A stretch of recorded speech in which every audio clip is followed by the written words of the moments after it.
The grass is not greener on the other side. Me and my wife were talking about this the other day. A lot of times when you're dating for the first time especially, you're really trying to find the best ideal person for you. And rightfully so. You want someone to really love you, accept you, all of these things. But because you're so fixated on finding the perfect person, what you end up doing is you start focusing on all the flaws in the other person. They may be 100%, well not 100, but they may be 80% perfect, and there might be so many pros in them, but actually you're so fixated on the cons, on the things that aren't working, the 20%, that actually you end up sabotaging yourself. And unfortunately, the grass is never going to be green on the other side.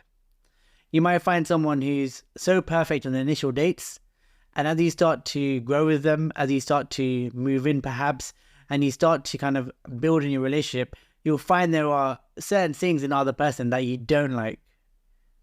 And those things will annoy you, they will frustrate you, and that's always going to be the case.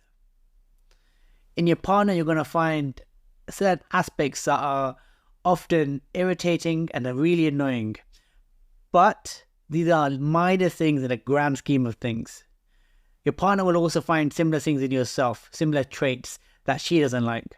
And so it's often important that you commit.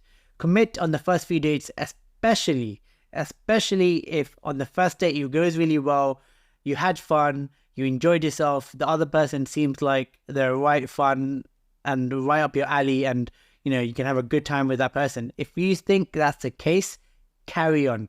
Don't just stop dating them because you found one or two flaws in them.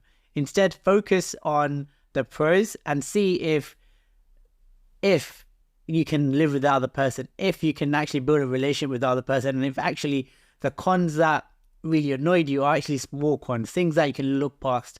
Because sometimes we have a perception in our head that the certain cons or traits the other person have that you don't like are a bad thing.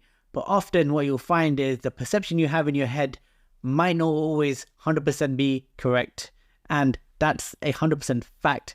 A lot of us have so many perceptions that when we actually talk to the person in front of us, when we start to state our desire, be honest, come across as authentic as we can, what we realize is the other person actually might be on the same board as you. They might actually agree with you.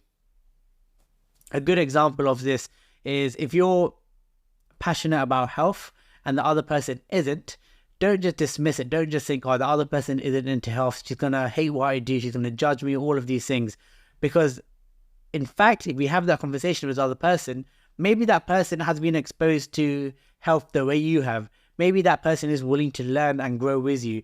Maybe that person hasn't got the same understanding that you do, and therefore, as you start to explain why you're into health and all that kind of stuff, they can also understand and take in aspects for themselves. Or maybe that person views health differently, and maybe you can learn things from the other person. And what you'll find is when you have this mindset, you will start to grow together and you'll form that ideal relationship that you've been looking for. So, quick video, but essentially, the grass is never going to be fully green on the other side. So stop complaining, stop trying to find flaws in the other person, and start focusing on the pros, the good stuff, the things that are working. Do your values align? Are you willing to talk to each other, communicate with each other? Key aspect of relationships. Because if you're able to do all those things, the chances are this person in front of you may be your ideal partner.